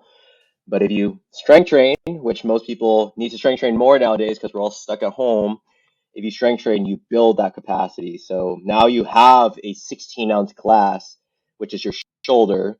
Now, if you try to fill up 12 ounces, you're not as tired. You're at less risk for injury. You can recover much faster because you haven't even exceeded that capacity. So hopefully that gives people a good analogy of why they should strength train or why they should get more mobile. Makes sense. I have a question about maybe a smaller case where, let's say, someone is super eager, right, to do all of like the exercises to strength train, and say they're doing it every single day, right, and maybe they're pushing themselves a little too hard. Talk to me about maybe the role of rest and recovery in terms of physical therapy, just because I know we've talked a lot about strength and mobility, but rest also as an important component of the recovery period. There's a there's a big vast difference between absolute rest and relative rest. Absolute rest is you've been training yourself, you go cold turkey and you just sit on the couch and you don't do anything. And relative rest is if I made you, Mike, a 4-day split of strength training and your nervous system is getting kind of tired and fatigued from doing it for 3 weeks straight, then we relatively rest where we cut down the intensity and the volume. So cut down the sets, repetitions, the weight by, let's say, half. You're still mimicking the same movements, but we're giving your nervous system and your body a chance to recover from that. And so that's one aspect. It's like that's relative rest. You're still doing things so that you're not just getting weaker or stiffer during the week. Let's say it's called a deload week, but you are doing something that will still say, hey, my nervous system gets a chance to recover, but when I get back into the sport or the activity that I want to do, I'm still mimicking those same patterns, but now I'm more refreshed. Okay, so mobility, and then also there's just so many aspects of recovery that we talk about, like sleep, stress Sure, sure. management, eating the right foods, but that's probably for another time. Got it. So it sounds like rest and recovery, I mean, it's important, but it's also just there's a lot of factors and components that go into it. For sure. I know for me, for bouldering, I try to boulder maybe every other day, just because it's higher intensity one day. Hmm. The next day, it's maybe I'll go for a walk or something like that. I'll still obviously maintain exercise, Hmm. but knowing that I have that day to rest, I guess relatively speaking, Hmm. um, I feel like it's really important, and obviously sleep, like trying to get 8 hours of sleep as well, also super important. Yep. But yeah, just for me at least, alternating every other day, or having maybe 1 to 2 days in between more physical straining activity has really been helpful, because I have noticed when I've tried to do stuff like 2 days in a row, it's like, oh, the moment I try it on the second day, I'll feel good for maybe 15-30 minutes, but then the fatigue immediately kicks in, and I just want to make sure that I don't potentially injure myself if I'm Hmm. going too hard, right? Yep. And I'm sure maybe that's something that you see with your clients as well, where for the ones who are more active, you want to make sure that they don't overdo it. There's a sense of just people either overtrain or they underrecover, right? So it's kind of like a conundrum. So are they truly overtraining, or are they just not getting enough sleep or eating enough protein after their strength workout, right? Or if they are truly overtraining, it's that comes in the form of like frequency, or they're lifting the same amount of weight way too many times, but can they recover better? So like, are they doing enough stretching and mobility right after their workout, or are they getting enough sleep? Are they eating enough, right? Because some people, classically, people are trying to get stronger, but they're also trying to lose weight at the same time, and it just like it doesn't coincide with each other. You need to supply your body with the right fuel, the proper sleep, manage your stress at work, move at work as well, because if you don't move at work, then you're a weekend warrior, and then you just get hurt on the weekend. That's classic. Right. But yeah, the overtraining and under recovering conundrum is still something that is left to be said. It's still a controversy amongst like many of the fitness professionals. Like people are like, oh yeah, you can't overtrain, you can only under recover. Like I think you could do both, right? You do 1,000 bicep curls, your bicep will fall Right. off. Yeah. Yeah, Like I've seen people where like they just like weight train, or they just like, work on one specific thing, but then like they'll, like for example, a classic one is like they'll do ton of bicep curls, but then they can't do the whole like, put your arms behind your back, right? And yeah. try to link, your hands together, because you just don't have that flexibility. And it's like I would imagine with strength training, you're potentially, like you were saying, like a football player, you're stiffening up, right? Certain types of muscles without the flexibility. Hmm. So I can see how you do need that balance a little bit. Definitely for sure. Cool. I do want to talk about how physical therapy kind of differs with age. So, let's say, if you're a kid playing sports, like, you got into kind of, you were interested in physical therapy like pretty early on, like when you were in middle school and stuff like that. And then, once you're kind of past that into like high school, college, young adult, becoming a parent, then becoming a grandparent, I'm sure physical therapy means something different, at every stage of life. So, kind of talk to me about how it differs for different people at different stages of life. I think for kids and adolescents they can't stick to structure, right? And I don't treat a lot of kids anymore. I did when I was working in corporate setting, but you have an adolescent or a kid, sometimes they can't tolerate structure, so it's really just about making the exercise fun, right? Then maybe they're Right. getting into like organized sports and they really want to excel at what they do, or let's say their dad or their mom is like pressuring them to do. So yeah, you start to get them into more organized things. They have more interest in it, and they maybe don't have a deep sense of why, but it's more so just about the performance aspect. I just want to be stronger and faster than my peers. Then you get into life where it's like, hey, maybe it's college, or maybe it's like adulthood where their mom or dad, and now things start to change meaning, right? They might have a lot of to dos, they might have a lot of priorities. Maybe their work is like, they're really just trying to make money, at that point in the early stages of 20s and 30s. So now they're not prioritizing their health. So now it's like, hey, how do you get that person to comply with building in better habits? Because it used to be all about fun, but now it's about, oh, now I need to exercise because I will die early if I don't, Right. right? And then also now you're older, depending on like whether you're older and you have good habits, or older and you have like not the best optimal habits.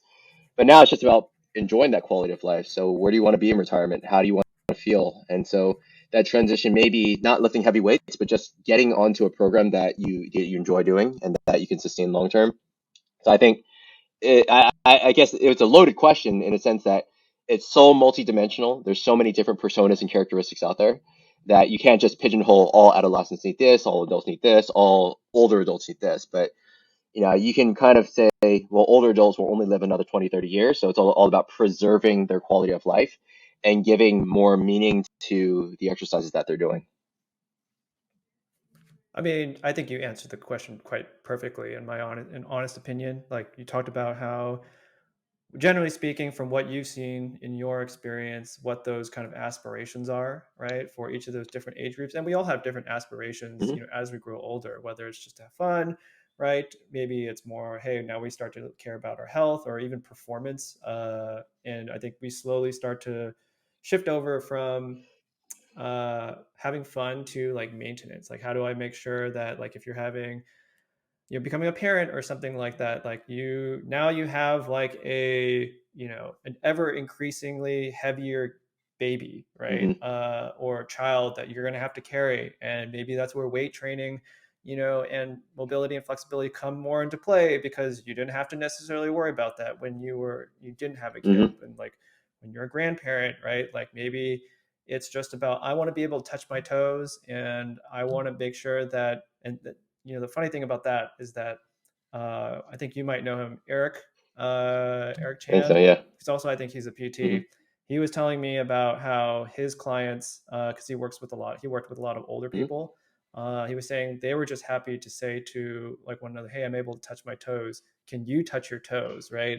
Like flexibility was like wealth, like Yeah. to them, and just to be able to do those very simple things that they had in their youth or when they were younger, and to be able, like you said, to preserve that was something that where that aspiration changes Mm-hmm. kind of over time. Yep. Everyone has different milestones. Everyone has different goals and aspirations. So a good physical therapist should always link every exercise that they give to their client a sense of, this is leading you towards your goal. This is leading you towards what you said to me on the first session.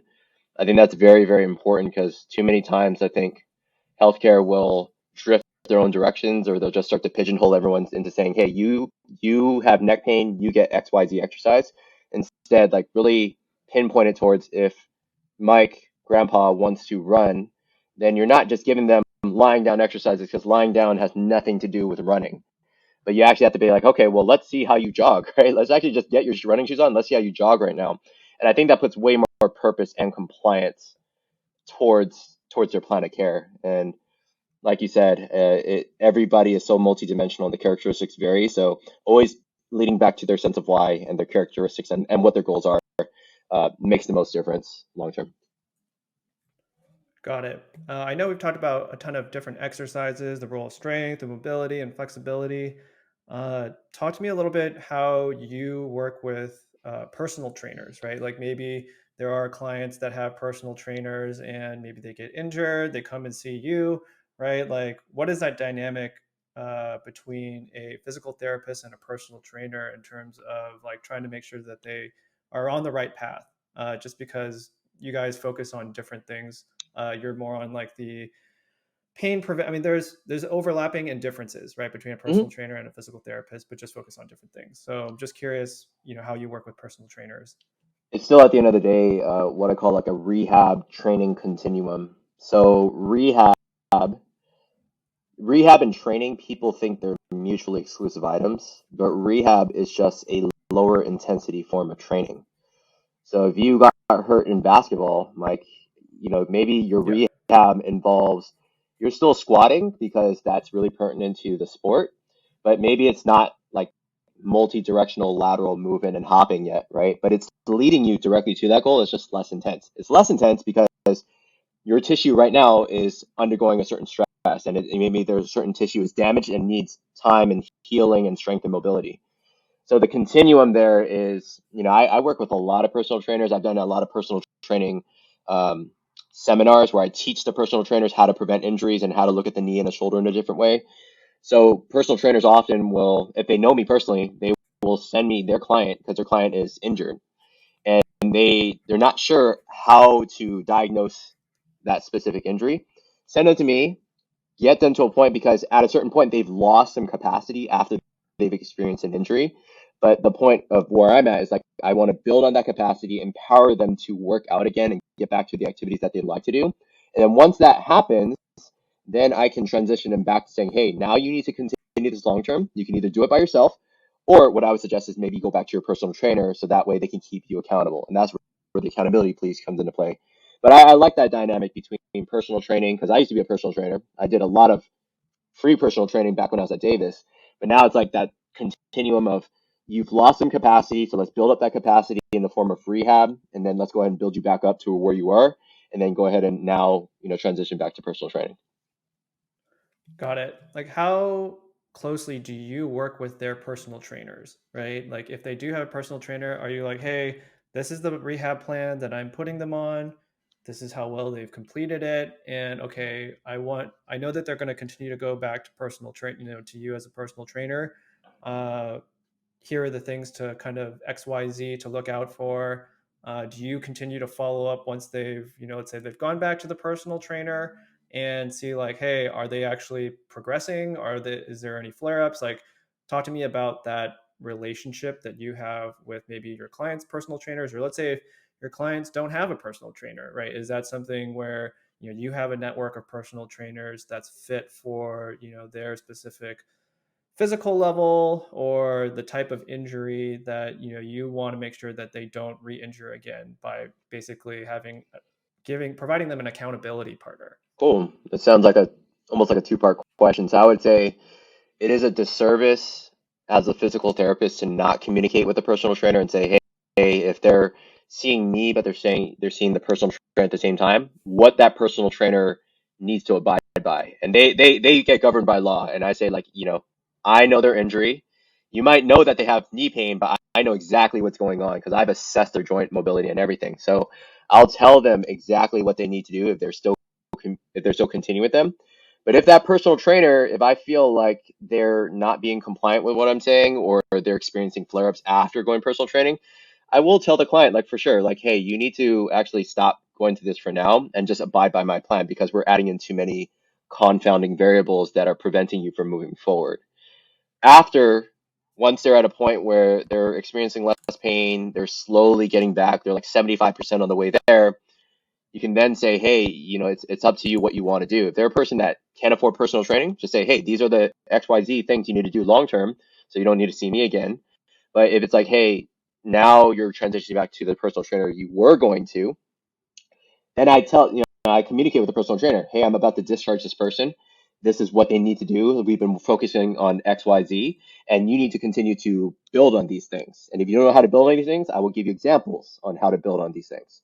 So I think the interpersonal relationship between client, physical therapist, and personal trainer, we all need to be in alignment together because if one person's out of alignment, whether it's the client that's being non-compliant or it's the personal trainer that's not abiding by the plan that we set forth, then it really doesn't work. It becomes a mess of things. So if that makes sense on how I answered that question, it's a very, I wouldn't say it's an intricate, it's a pretty simple dynamic as long as everybody's on the same page.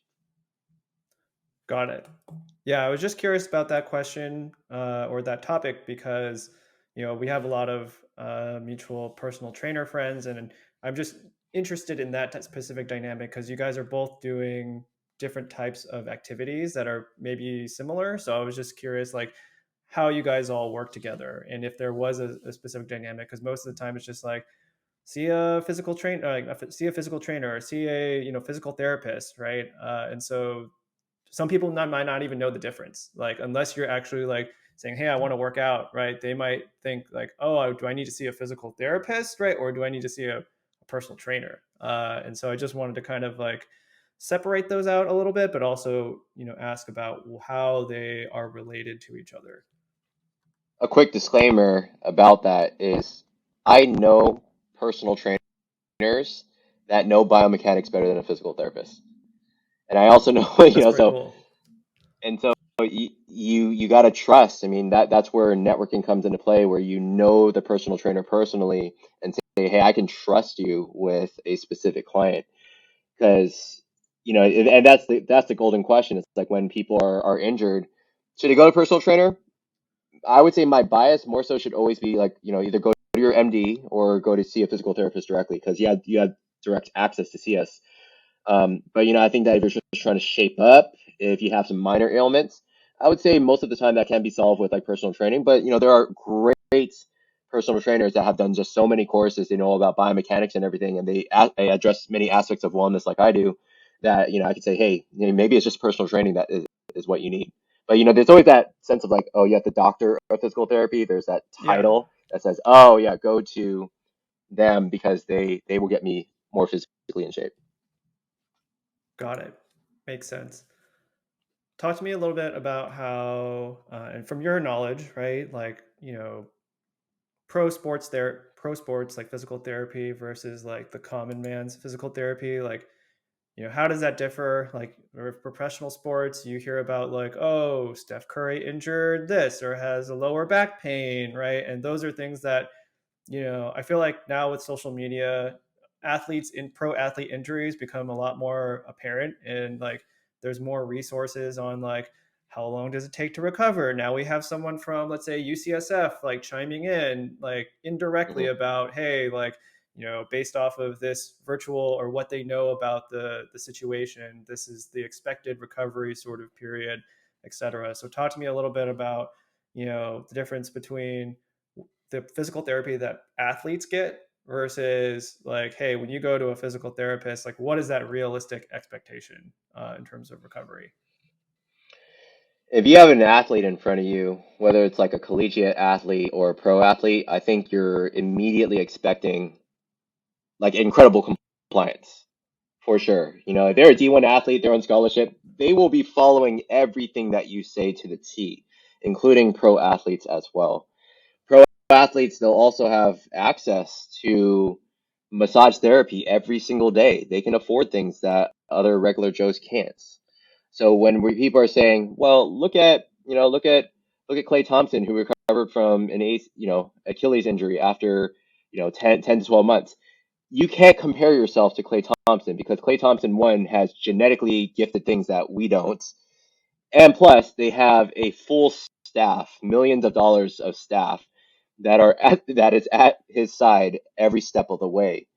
So to say the recovery period between my ACL versus like Steph Curry or LeBron James ACL, you can't really compare just due to the fact that we're different morphologies and also different demands. Their full-time job is athletes. Our full-time job is other things.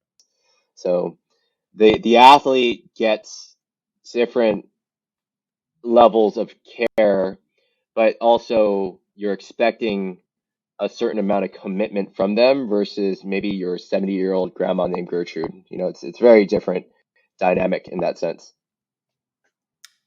Got it. I know LeBron James, right? Doesn't he have a cryotherapy like chamber or something like that that he like basically spends time in after like every game, like I'm assuming every home game or something like that, just to like Yeah. reduce, the swelling and the pain that comes along with just, physical wear and tear. And like he's invested, I think like I forgot what the number is. It's like at least like 100 million, dollars or something like in his own health, right? And this is not like Yeah. injury, like it's not recovering from an injury. This is all like injury prevention. So it's actually quite Yeah. amazing, right? Like from a pro athlete perspective, like the LeBron James story of like here's someone who's never had a really serious injury, been playing since he's 18. He's what a good 240 to 250 pounds, still able to move really Hmm. fast, right? Like that's an amazing I'm guessing from even from a physical therapy like perspective, that's kind of an amazing feat as an athlete to not get injured, have that weight, but also how much he takes care of himself to not get injured over a course Well, of like that's an the 18 separation, year time right? span. Well, you have that bell curve, right? So you have like these anomalies that are like on the right side of the bell curve that are just one, they're genetically gifted, but two, they're genetically gifted, so they've gotten somewhere with their talents and their skill set, so that now they can afford much better care for their tissues and their joints and their ligaments every single day. Versus again, people that have poor socioeconomic status barely can afford even standard physical therapy or personal training. And you can see why, some of them are dealing with chronic pain because of, again, they're poor, they are more destitute, they can't afford a massage every day. So it's like just that continuous gap financially. but also genetically as well, right? The genetically, it's like the poor get poorer, the richer get richer in that sense with Right. the level of care that you're going to get. Got it. I'm curious to know how physical therapy knowledge, whether it's education and whatnot, how has that like advanced and evolved over the last like say 30, 40 years, right? I would imagine physical therapy was probably taught one way as people started to do more research or education or, trials and clinical studies, like that education has evolved. So say maybe Mhm. the physical therapist advice that was available 40 years ago, right, is probably going to be somewhat different from today potentially. So talk to me about like that evolution of physical therapy education, and how where is it sort of trending, if there are any trends that we should kind of be aware of. That's such a loaded question because the the side of like the physical therapy student, they are getting better quality education than I am now because I've been out of school for 7 years. And research will always change over and over and over again. So we're constantly debunking certain myths. We're catching certain physical therapists that are older than us in terms of, hey, they used to think, for example, keep your knees behind your toes, and that's the best thing for the knees. But actually, it's been shown that you bring your knees over your toes because that's what you need to do to get the knees stronger. So, there's so many of those myths and fallacies and things that used to be true in the 90s, and now it's like now things have changed. People with ankle injuries, ankle ligament sprains, classic, like just a classic ankle ligament sprain basketball in the 90s or like early 90s, they used to cast them for that. They used to cast them and put them in a boot and just let them sit for like 6 to 8 weeks. Now, I sprained my ankle like, 2 years ago, and I was immediately in the gym doing weight training, like immediately on the ankle.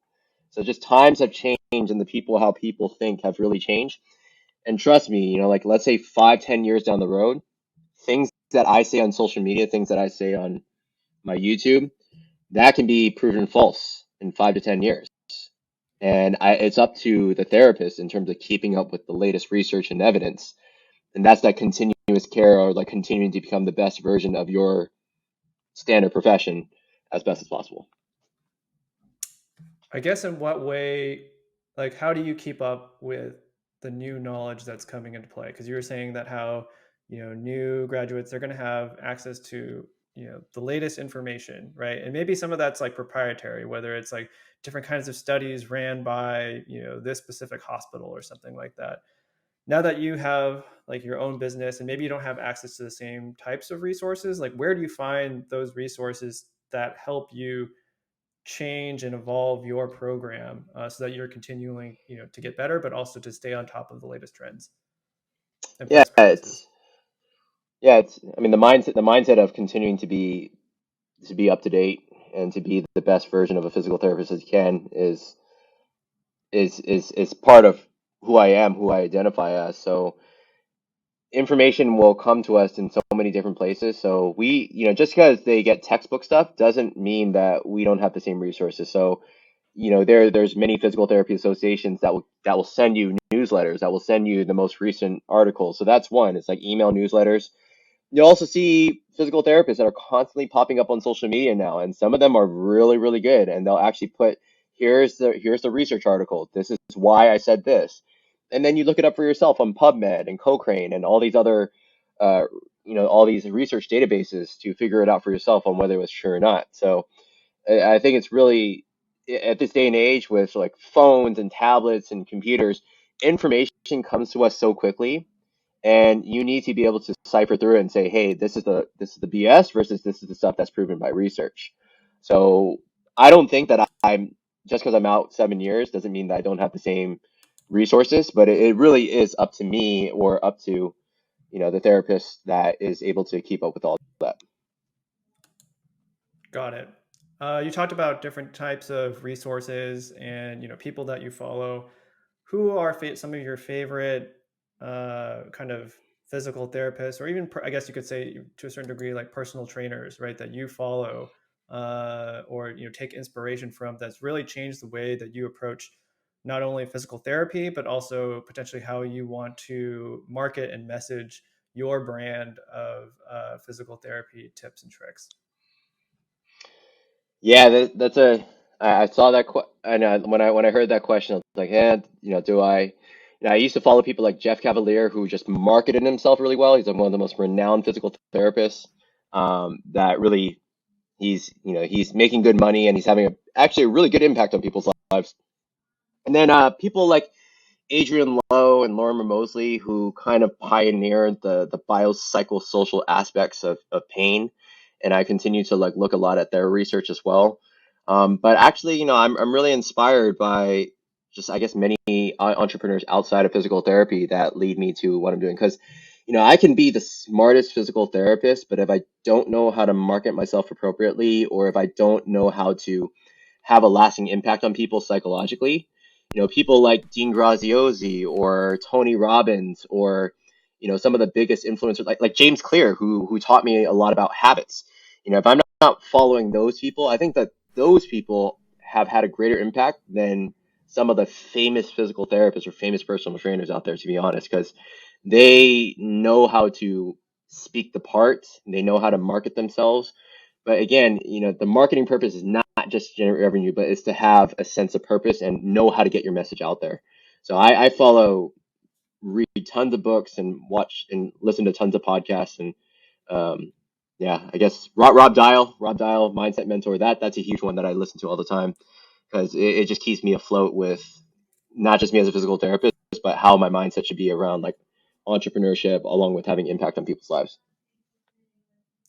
Awesome. Want to start wrapping things up a little bit. I'm going to move into our lightning round. So you kind of touched on some things like books and podcasts and stuff like that. So I'm curious to know, what are your top 5 books that you've read over the past, I'll just say 2 years, right? Just because Yeah. here right now it's like maybe only a quarter, but over the past 2 years, what are some of the top 5 books that you've read that you could potentially list off as things that have inspired you? That is all right. Why I've read so many books, but hopefully I don't mess this up. I like Balance by Andrew Hillum. I like Atomic Habits by James Clear. I like The One Thing by Jay Papasan. Seven Habits of Highly Effective People by Stephen Covey. What's another good book that I've read? Man, I can't think of the last book right now. Maybe How to Not Give an F by I think it's Mark Manson. I think that was a great Right, book. right. Or So the subtle art of not giving an F, give something it a like fuck. that. I Yep. think that was a very telling book about not really giving an F about what people think and just speaking your mind. Yeah, those are some great books. I have read Atomic Habits, and I really enjoyed that one. That was one of my favorite ones. Mm, The one by Stephen Covey. I can't remember like the full name of it, but that was something I read a long time ago. It's like I think my dad had it in his. It's because it's a pretty old book. So my dad had it in yeah, his library, and it's just like one of those books that I just like pulled off, his bookshelf in his office, and I read it when I was living at home, and I do remember that it definitely resonated with me at that point in time. yeah. And I mean, there's a lot of books, and I think I read so many that like sometimes I'm just so enthralled in the knowledge, but I forget the author's name. So, but podcasts, I mean, podcasts are huge because I can still get my workouts in, but still be running while listening to something. So, yeah, if people are looking to learn more, and I think that it's your duty. Like we have so much information that comes to us that like in order to get somewhere in life, physically, mentally, financially, you have no excuse to not learn. So definitely get onto podcasts. Definitely try to kill two birds with one stone. Listen to Mike's podcast, obviously, and yeah, that's all I gotta say. The pursuit of knowledge is so vast, and you have no excuse to not learn. The funny thing is that I've been talking with a couple people who are of Gen Z. So I think that's what, like 2000. Someone was born in 2000 to like 2012 or something. I think that's like the official designated time period.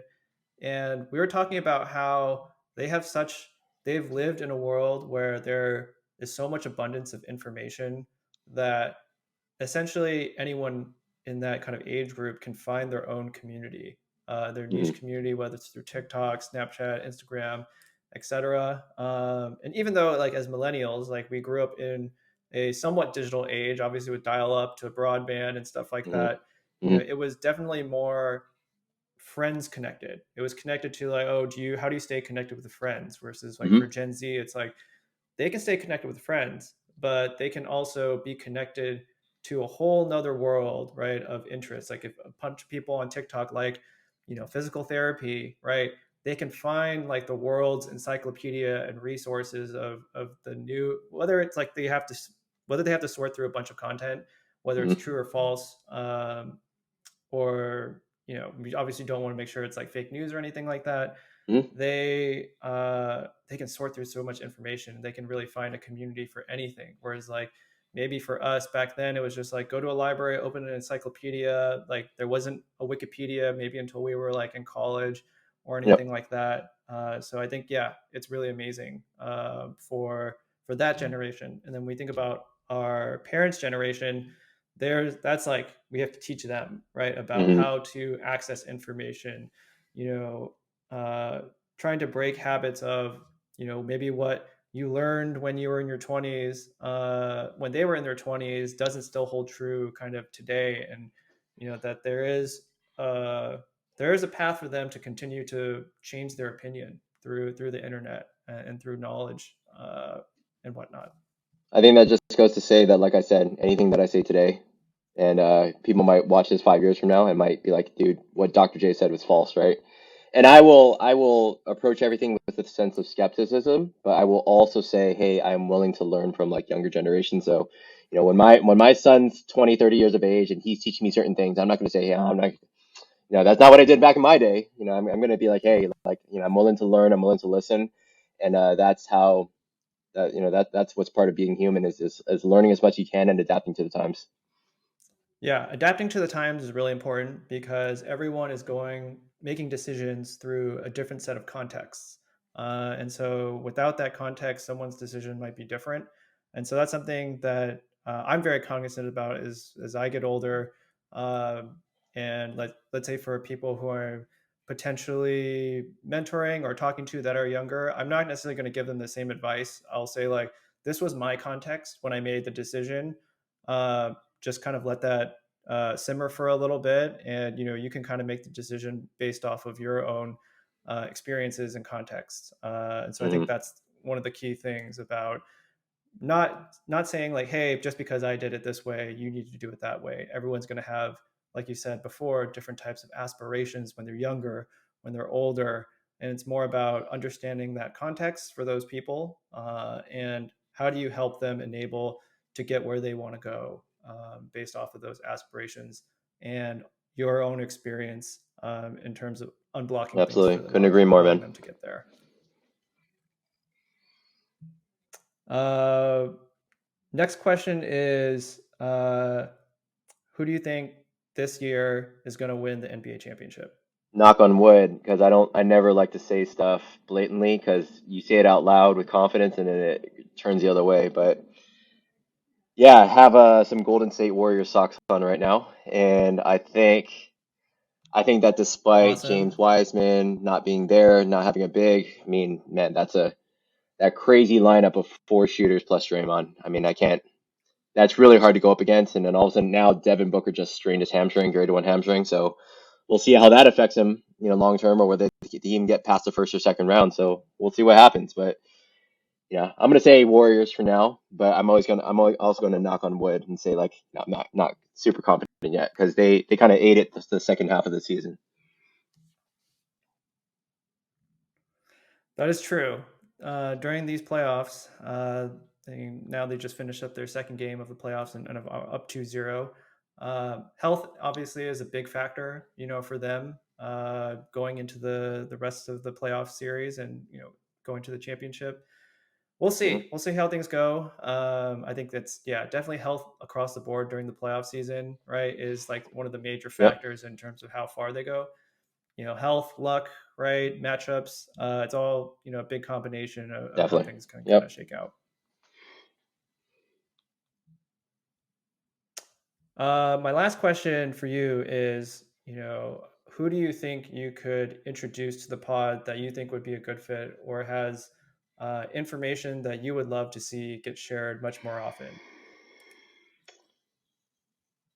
Um, Man, I think one of my mentors and people that I really respect is probably my sister, who got me out of. I think she's one of the pivotal people that got me out of depression. When my business first started, and she is definitely still somebody that continues to help me, mentorship, because she's years beyond me as a business. Although she's in insurance, and I'm not even sure if State Farm is allowing people to podcast, right? Because they might have strict regulations. Sure, But for yeah, I sure. mean, I might have to get back to you on that one and see, what are some other people I could think of. That's somebody that pops up right away. Um, yeah, and I might know a couple, like maybe like health coaches or financial people that have really inspired me. So I'll get back to you on that one. All right, no worries. I know this is a lightning round, so you probably weren't expecting all these Mhm. questions and putting you on the spot, but that is the purpose Yep. of a lightning round. Where can people find you and your services and all the things that you offer from a physical therapy Yeah, I've perspective? expanded to many different places. So one is I just started my YouTube, which is youtube.com/FlexwithDoctorJay. So DoctorJay. I post content probably like 3 days a week nowadays, and that might slow down later. My Instagram also Flex Dr. J, and I do have a Facebook support group that has well over 100 hours of people seeing my ugly mug talk about pain relief and everything. So if you look up pain relief support for parents, or just go to www.flexwithdoctorj.online/group, you'll be able to find the group, answer a couple of membership questions, and then have access to a crazy load of information, probably beyond what you actually need. I think those are majority of the places. And yeah, people can go to www.flexwithdoctorj.com as well, just to read my about section, read about what I do and what my purpose is in life, my mission statement, everything like that. And yeah, Jason at flexwithdoctorj.com. If any of you guys want to email me, happy to have a conversation with you or just to answer a few questions for you. Awesome. I'll make sure to include all that information in the description below. But Jason, I really want to thank you for coming on to the podcast. I learned a lot. And the funny thing is, like, we didn't necessarily talk about like the actual exercises or Mhm. anything like that, because that's not the important part. The important part is, the reason why, the psychological aspect behind wanting to, be preventative about your health, but also making sure that you stay on the path to recovery, as someone, that cares about their overall health. So that's something I really appreciated and took away from Absolutely. today's Hopefully podcast. you learned something. I definitely learned a lot about you and what you're trying to do with this podcast. So yeah, I'm excited to listen to this own podcast, just to like re-listen to this, and I look forward to seeing more episodes. All right. Thanks, everyone. Take care.